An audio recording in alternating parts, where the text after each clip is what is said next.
Do you like Dungeons and Dragons? But you don't have any friends to play with? But you still want to be the Dungeon Master?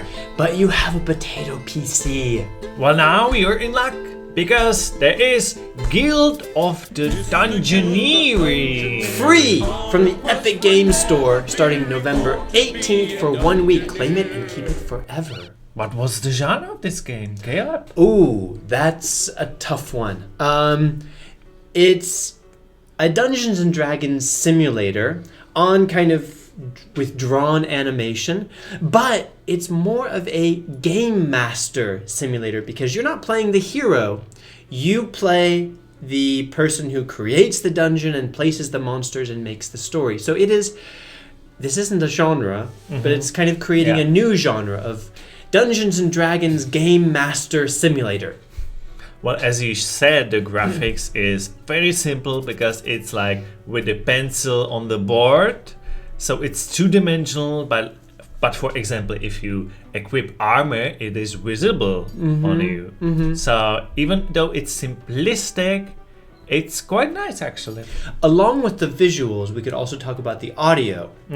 Because I don't think I have ever started a game and thought, wow, this music is incredible. Yeah.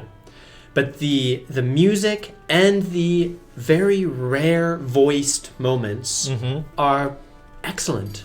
Really perfect. Excellent at the beginning, but of course it gets old pretty soon. Speak for yourself. How many ways can a dungeoneer die before you call it a day? What's the gameplay then?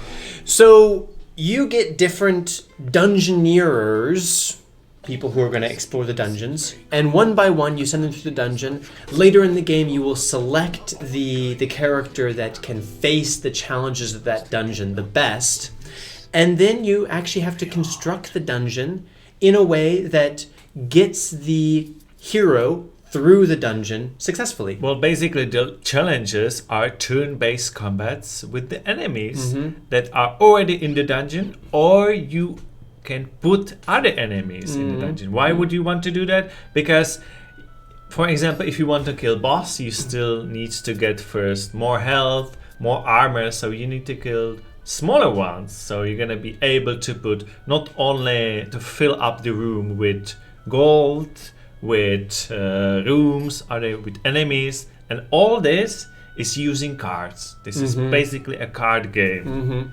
And the hero kind of has a mind of his own. He is completely set on the goal, like the boss at the end of the dungeon.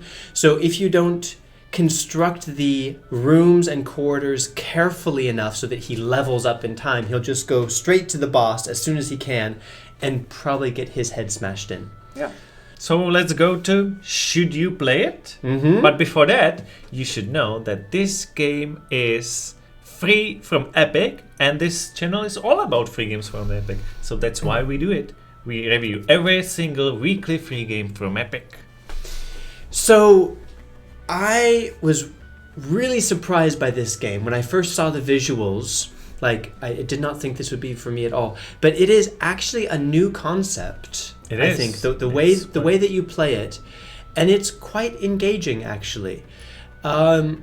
I think one thing I would say on the negative side is that at a certain point the characters start dying and being replaced quite quickly. So I would have liked an opportunity to have a deeper connection with individual characters and really care more when they die.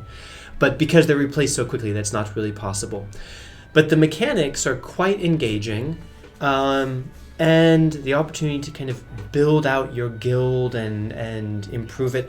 It's really easy to get me into that loop of looting, upgrading, more looting, upgrading, and this does it pretty well. Well, there is no story to follow, so it's only in your imagination, but it's really easy to pick up, start playing, and probably at the beginning it's gonna suck you for hour, maybe even multiplayer hours. The question is if it's complex enough to keep you going for longer. I don't think it's that complex, but because there's a card gameplay and variability, each time is different, it can keep some people entertained enough, long enough. Well then, let's say if you should play it on 3, 2, 1. Yes, you should now when it's free, and because it's that easy to pick up. And it's unique. It's unique. It's a different type of game. And you shouldn't get no to this game just because of the visuals. That's important. Looking at the visuals, we said no way. But actually playing it, we say yes. Both of us. Right from the music. Yeah, the first song gets you into that dungeoneering spirit. And as Michal said, I don't think you'll be playing this for hundreds of hours. And it would probably be a good idea to not sit down and play like 3 or 4 hours at once. It's maybe the kind of game that you come to it, do one dungeon, then do something else, come back later, slowly build up your guild. Yeah. This would make it, I think, a more engaging experience if the time is spread out. It would be really nice if there would be more RPG elements, like improving your characters. You can on the dungeons, but when you go back to the base, you're like nobody again. There are some classes, but still the only customization of your characters is the name. And I would like a story that really Me too. makes you want to get farther through it, because it is only the loop of looting, upgrading. I would like to see Guild of Dungeoneering 2. That could be cool. Maybe it's coming since this is free on Epic. Yeah.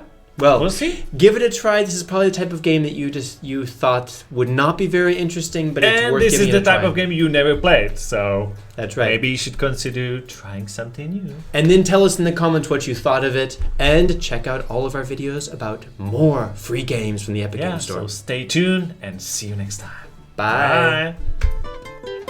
Well, victory, it being such a fine, fleeting thing, is often not to be found. Who knows what horrors the future may bring? So cherish it while it's around.